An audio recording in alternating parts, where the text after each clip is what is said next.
Hola, muy buenos a todos, soy Caballo de Troya y estamos en un nuevo vídeo sobre la gestión del gobierno uruguayo de la pandemia COVID-19.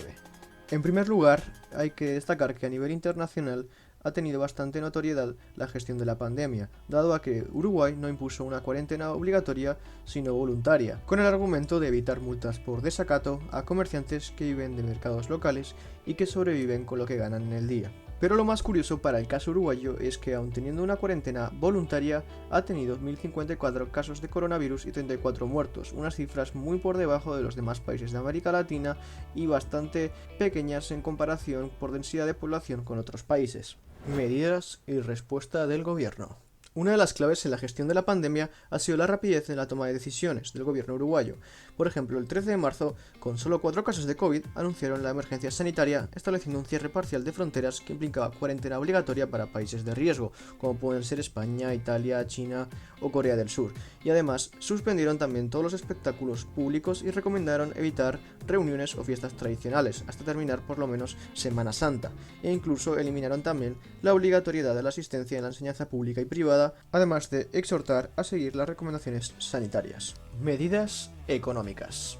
La primera de las medidas fue la reducción de aranceles a productos de higiene y sanitarios y la exhortación al cierre de los comercios, que el presidente denominó cerrar la cortina. En cuanto a la liquidez de las empresas, estableció el ofrecimiento de líneas de crédito en condiciones ventajosas, o sea, sin intereses, del Banco de la República el 19 de marzo, con un monto de 50 millones de dólares incrementables a 125 por organismos multilaterales. También se estableció el aplazamiento del pago de los aportes patronales de dueños y socios de entidades monotributistas, unipersonales y sociedades personales de hasta 10 empleados para los meses respectivos de marzo y abril, pagables en junio y además subsidiados en un 40% por el Estado. También se establecieron mayores líneas de crédito para empresas unipersonales y se exoneraron del pago de la potencia eléctrica contratada por UTE a sectores como educación, cultura, turismo y hostelería.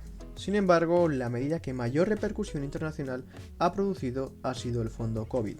El Fondo COVID ha sido un fondo de 12 millones de dólares que se nutría de la rebaja de salarios públicos, tanto de funcionarios públicos como de políticos, cargos de empresas públicas y jubilaciones. Y lo más notorio es que también vienen de la rebaja del salario del presidente y del gabinete de ministros. El fondo, por tanto, implica la rebaja de un 20% en el salario de los políticos, de los funcionarios públicos que cobran más de 1.800 dólares mensuales y para un periodo de 2 meses. Y se estimó que 15.000 funcionarios serían los que comprenden la rebaja salarial.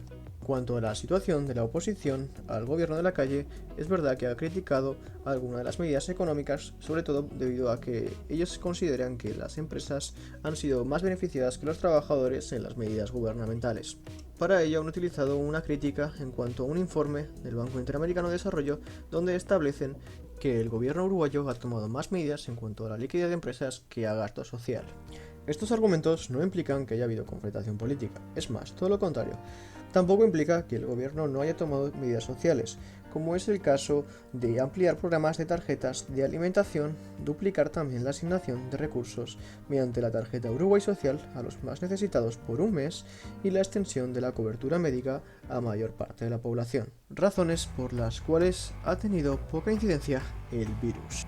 Los buenos datos del virus en Uruguay no han sido solo por el gobierno, sino porque el uruguayo ha cumplido con las recomendaciones y no ha salido de casa. También cabe destacar que Uruguay tiene una menor densidad poblacional comparado con los vecinos Brasil y Argentina. Y es que Uruguay tiene una densidad poblacional de 20 habitantes por kilómetro cuadrado frente a los 51,2 habitantes por kilómetro cuadrado del conurbano bonaerense.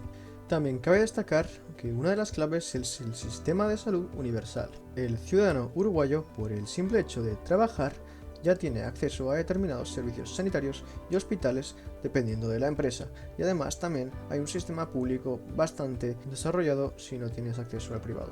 También cabe destacar que Uruguay es uno de los países con mayor camas de hospital por cada 100.000 habitantes de América Latina, teniendo 280 camas por 100.000 habitantes, similar a países como España o Reino Unido.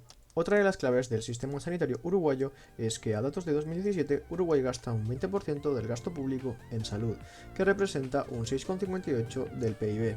Estas cifras fueron proporcionalmente incrementadas en el gobierno del Frente Amplio. que duró desde el 2005 hasta 2020. Por ejemplo, en los años de 2000 a 2005 el gasto del PIB era entre el 4 y el 5%, y si tenemos en cuenta el gran crecimiento económico desde 2005 en adelante, el 6,58% del PIB en la actualidad implica casi 3 veces más de gasto que desde el comienzo del siglo. Y es que el gasto público por salud per cápita ha visto un incremento notable, pasando del 160 euros a 938 en la actualidad. Algunos logros de la gestión. En cuanto a la gestión de la pandemia, sí que ha sido un logro el haber realizado bastantes test, habiendo realizado 23,83 tests por 1000 habitantes, o sea, casi 80.000 tests. Y lo más llamativo es que una de la cuarta parte de los diagnósticos del país fueron realizados con kits nacionales producidos por el Instituto Pasteur. Otro de los logros ha sido la creación de una aplicación de rastreo del virus, llamada Coronavirus UI. Es una aplicación voluntaria que nos notifica si hay un caso activo cerca de donde nos ubicamos. Lo característico es que no requiere acceder a la ubicación del teléfono, sino que utiliza códigos propios del dispositivo a través de datos emitidos por Bluetooth. Esta aplicación se creó ya en finales de marzo y además ha sido aplaudida por el COE de Apple y ha tenido 300.000 descargas. Y ya la guinda del pastel para la calle Po fue el hecho de que Uruguay fue el único país de América Latina y uno de los pocos a nivel mundial que fue escogido por la Unión Europea para reanudar los vuelos comerciales con dicha unión. Por último, destacar que a pesar de que en rasgos generales ha habido una buena gestión de la pandemia y de una mejora en el sistema de la salud a nivel histórico, Uruguay, al igual que el resto del mundo, no puede dormirse y debe tener mucho cuidado con las transmisiones, sobre todo en las zonas fronterizas con Brasil y Argentina, y es que en Brasil hubo un rebrote hace unas semanas en la zona de Rivera, y también hay que destacar que hay que vigilar posibles rebrotes, como uno acontecido hace unos días en la médica uruguaya, la cual ha subido los niveles de contagios a casi 100 casos activos. Y por último, no os olvidéis de darle a like y favoritos, de darle a la campanita, seguirme en las redes sociales y espero que os haya gustado. Un saludo a todos.